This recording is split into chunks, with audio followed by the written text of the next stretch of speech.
Hey, today I am talking about something special about these stocks. Here you can see how much return these stocks make at this moment.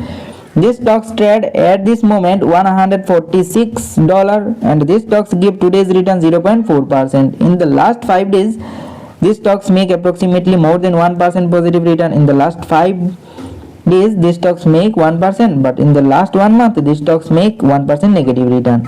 In the last 6 months, these stocks lose 8% market valuation. In the last year to date, 3% gain.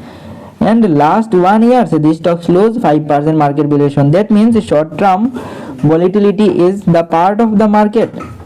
Okay, and short term volatility, it's always happened in the market. So here you can see how much return these stocks make in the last 5 years. These stocks make approximately 2% return. Okay. Hey, I am not telling you to buy or sell these stocks. I just break down the numbers so you can decide smarter. In the last whole return, if you see, these stocks make 2900% return. Okay, that means these stocks make much money. I know that. So if you invest in these stocks only $1000 from starting, so your money will become at this moment $29,000. So what do you think about these stocks? Please comment below, and always do your own research before investing. Follow for more US stocks breakdown.